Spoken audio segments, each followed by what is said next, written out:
JD పెళ్లి జరిగిపోయింది. ఇద్దరు అఫీషియల్ పార్ట్నర్స్ అయిపోయారు.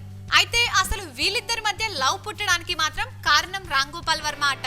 అవును, ఆయన తీస్తున్న సావిత్రి అనే అడల్ట్ కంటెంట్ సినిమాలో అనుకృతి హీరోయిన్ కాగా జేడీ ఆమె భర్త పాత్రలో నటించాడట.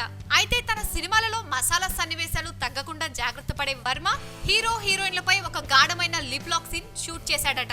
దాంతో ఆన్ స్క్రీన్ లో భార్యాభర్తలైన వీరిద్దరి మధ్య అదిరిపోయే కెమిస్ట్రీ పుట్టి దాంతో వీళ్ళిద్దరూ డేటింగ్ మొదలుపెట్టి ఫైనల్ గా పెళ్లితో ఎండ్ అయింది. సో వర్మ ప్లాన్ చేసిన ఒక ముద్దు ఈ ఇద్దరిని మూడు ముళ్ళ బంధంతో ఒకటయ్యేలా చేసింది. సింగిల్ స్టేటస్ ని ఎక్కువగా ఎంజాయ్ చేసే వర్మ ఇలా ప్లాన్ చేసి గడ్డం హీరో పెళ్లికి పరోక్షంగా కారణమయ్యాడు. సబ్స్క్రైబ్ చేయడం మర్చిపోకండి. వీలైతే లైక్, కుదిరితే కామెంట్ పెట్టండి. ఇలాంటి ఇంట్రెస్టింగ్ బ్రేకింగ్ బిగ్ న్యూస్ మాకు తెలిసిన వెంటనే మీకు తెలియజేస్తాం. మాతో టచ్ లో ఉండండి.